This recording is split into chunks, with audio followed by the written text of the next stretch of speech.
축복하시면서 인사하십니다. 샬롬 하십니다. 샬롬, 샬롬, 샬롬, 샬롬, 샬롬, 샬롬. 하나님 사랑합니다. 여러분 주 안에서 사랑합니다. 섬들아 내 앞에 잠잠하라, 잠잠하라 그러시네요. 민족들아 힘을 새롭게 해라, 가까이 나오라. 그리고 말하라. 우리가 서로 재판자리에 가까이 나가자. 하나님은 항상 가까이 나오라 라고 늘 부르시죠. 저희들이 들어야 할 줄로 믿습니다. 네, 내가 어디 있느냐 라고 부르셨어요.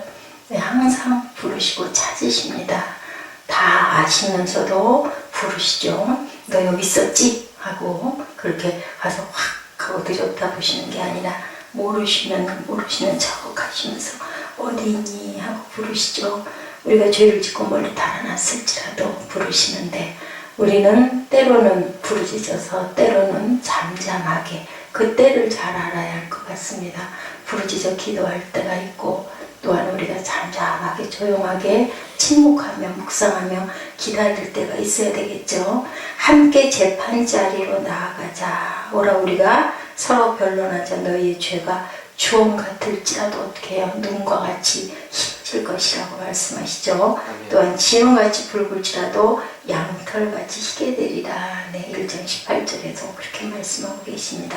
섬들아 내 앞에 잠잠하라. 민족들아 힘을 새롭게 하라. 가까이 나오라. 그리고 말하라. 우리가 신앙생활 할 때 항상 기도는 소리 높여 부르짖어 해야 된다. 부르짖어 기도하자.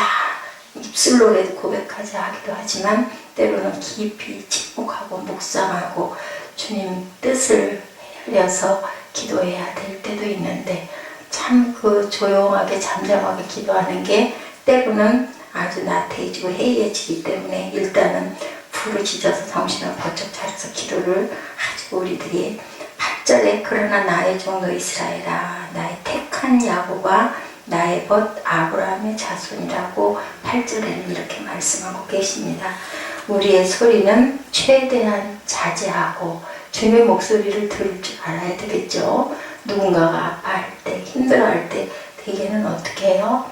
우리는 그저 들어주는 걸로만도 그 사람을 굉장한 위로가 된다라는 얘기가 있습니다. 내가 곧 금이라 4절에 이 일을 누가 행하였느냐 누가 이루었느냐 누가 처음부터 만대를 불어내었느냐 누구라고요? 나 여호와라. 처음이고 나중이신 금이라 라고 말씀하십니다. 처음부터 언제까지 만대까지 계신 역사의 유일한 주체, 처음에도 나중에도 있을 역사의 유일한 알파와 오메가이신 그러한 여호와 하나님입니다. 우리의 모든 흥망성쇠가 어디에 있을까요? 하나님께 있죠. 그렇기 때문에 우리는 그저 잠잠히 순종하는 순종이 제사보다 낫다 한 것처럼 우리의 모든 행로는 주님께 순종하느냐 불순종하느냐에 따라서 정해집니다. 어떤 사람도 나라도 하나님의 뜻을 대적할 수는 없죠.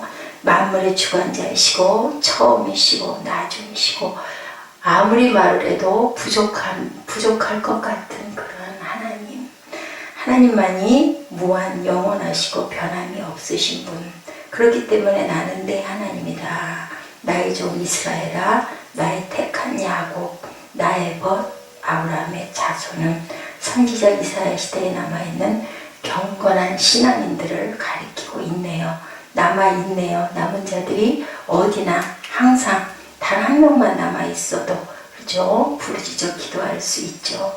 하나님께 소속된 사람들, 하나님께 택함을 받은 너희들이라고 말씀하시죠. 땅의 것으로 우리는 만족할 수가 없는 성도, 성스러운 아들들입니다. 하나님께 택함 받은 성도는 어디 것을 구해요? 위의 것을, 땅의 것이 아닌 그리고 그 나라와 의를 구하라 하고 오늘 아침에도 이렇게 말씀하십니다. 9절에 땅 모퉁이에서부터 너를 부르고 9절 한번 읽어주시겠어요? 내가 땅끝에서부터 너를 붙들며 땅 모퉁이에서부터 너를 부르고 내게 이르기를 너는 나의 종이라 내가 너를 택하고 싫어하여 버리지 아니하였다 하였노라. 네, 땅 모퉁이는 어떤 의미를 가졌을까 생각을 해봅니다. 모퉁이가 좋은 건 없죠. 가운데가 항상 중심으로 좋은데 모퉁이에서부터 너를 부른다, 너를 택했다라고 말씀하십니다. 보잘것없는 쓸모없는 지역에서도 내가 너를 불러낼 것이다. 하나님이 우리에게 베푸신 은혜죠. 12제자를 부르실 때 우리가 항상 얘기하지만 베드로와 안드레, 야고보, 요한은 땅 모퉁이에 있었던 아주 작은 그런 곳에 있었던 그러한 사람들, 별 볼 일 없는 사람들에게 고기나 잡고 끼니를 때우는 그런 사람들을 불러서 제자를 삼으시고 훈련을 시켜놓고 가셨습니다. 무엇을 세워놓으시고 교회를 세우시려고 그렇게 해서 너희들이 이렇게 세상 끝날까지 증인이 되어서 하늘나라의 백성들을 많이 만들어라 라는 사명을 주셨죠. 주님은 저들을 부르시고 세계 구원 역사의 주인공이 그들이 되게 하셨어요. 야고보와 베드로와 안드레와 또한 하나님의 나머지 제자들 모두도 별 볼 일 없는, 대한민국의 남자라면 군인으로의 부름을 받고 군인으로 부름을 입은 것은 군인으로서의 자질을 갖추고 어떤 상황이어도 앞에 나가서 나라를 위하여 조국을 위하여 싸우라고 훈련을 하기 위함이죠. 놀고 먹으러 먹고 하는 게 아니고요. 직장도 마찬가지죠. 직장에 사람을 사원을 뽑을 때는 그 직장에 어떤 그 이익을 창출하기 위해서 필요한 사람으로 씁니다. 마찬가지로 하나님이 우리를 부르신 것은 하나님의 원대한 계획에 우리가 쓰임을 받아야 되기 때문에 부르시고, 각자의 직임이 다르고 각자의 분량이 다르고 각자의 해야 할 어떤 주신 재능도 다르고 그것에서 우리는 최선을 다해야 되겠죠. 바울은 하나님의 부르심 앞에 자기 존재를 알았던 사람입니다. 세상 모든 것을 무엇으로 여기고 배설물로 여기고 오직 십자가만 자랑했던 그러한 사람. 갈라디아 교인에게 이후로는 누구든지 나를 괴롭게 하지 말라. 내가 내 몸에 무슨 흔적을, 예수의 스티그마를, 흔적을 가졌노라 라고 얘기합니다. 여러분과 저도 예수의 흔적을 가지셨죠? 아멘, 아멘. 이 흔적은 어떤 것일까요? 예수님께 속했다는 예표, 세상과 구별된 삶을 살고 있다, 살아가고 있다, 그리고 나는 열심히 살아갈 것이다 라는 고백인 줄로 믿습니다. 영원히 스티그마는 어때요? 지워지지 않잖아요. 문신은 지워지지 않습니다. 우리는 십자가의 표를 강하게 받고, 어떠한 우리 말하는 계시록에 천년왕국 또 후천년 전천년설들이 있는데, 특별히 전천년설인 경우에는 어때요? 짐승의 세계가 올 것이다. 그랬을 때 그 표를 받지 않으면 세상에 살아남을 수 없지만 우리는 모두 천년 왕국에 잔치하는 그런 하나님의 성도들, 자녀들인 줄로 믿습니다. 나는 내 하나님이다 라고 말씀하고 계십니다. 임마누엘의 하나님, 두려워 말라. 10절에 보니까 내가 너와 함께함이라. 우리가 참 늘상 기도할 때 많이 그 말씀으로 은혜를 받고 힘을 받는 말씀이죠. 놀라지도 말라. 나는 내 하나님이라. 내가 너를 굳세게 하리라. 참으로 너를 도와주리라. 나의 의로운 오른손으로 너를 붙들리라. 우리를 부르시고 택하신 하나님은 오늘도 임마누엘 하십니다. 우리와 함께 계시죠. 무조건이에요. 무조건. 하나님의 선택하심으로 함께하는 겁니다. 우리가 자격이 있어서가 아니라 하나님이 쓸모없는 구퉁이에 있는 이러한 저희들. 14절에 심지어 뭐라고 말씀하고 계세요? 지렁이 같은 너 야고바. 지렁이가 무슨 쓸모가 있겠습니까?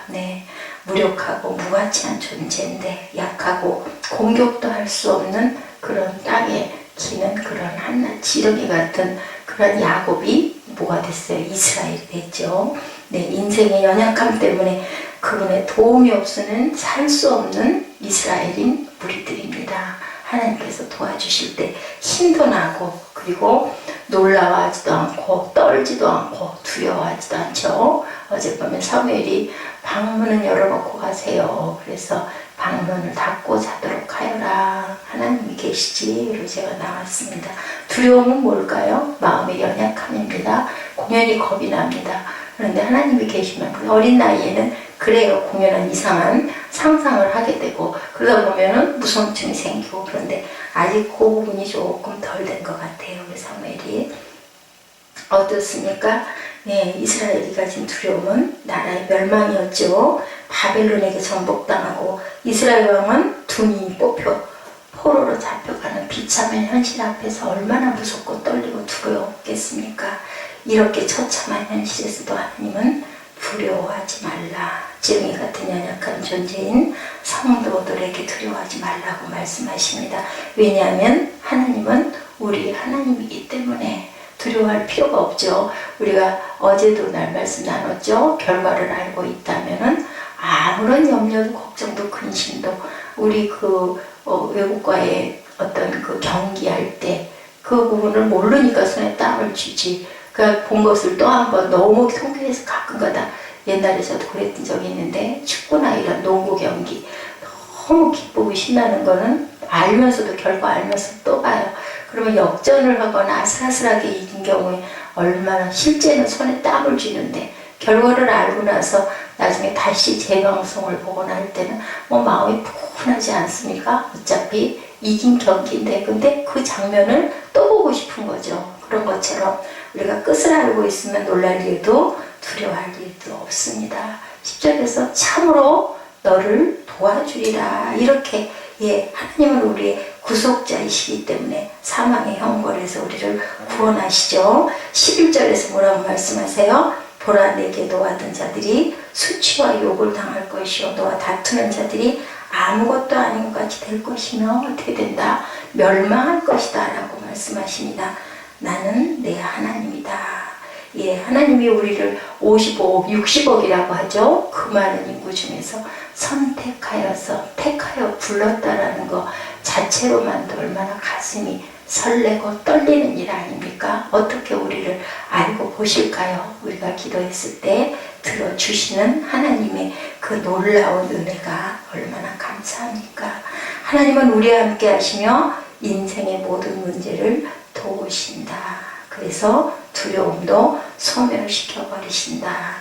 16절에 뭐라고 말씀하세요? 16절 말씀 한번 읽어주세요. 내가 그들을 까부른즉 바람이 그들을 날리고 회오리바람이 그들을 흩어버릴 것이로되 너는 여호와로 말미암아 즐거워하고 이스라엘의 거룩한 이로 말미암아 자랑하리라. 네, 아멘. 네, 이렇게 축복하시는 하나님을 우리들 오늘 아침도 기쁘게 송축하시고 그리고 또한 주일을 아름답게 준비하도록 하십시다. 우리 기도하시고 말씀을 어디를 잠깐 함께 나누실까요?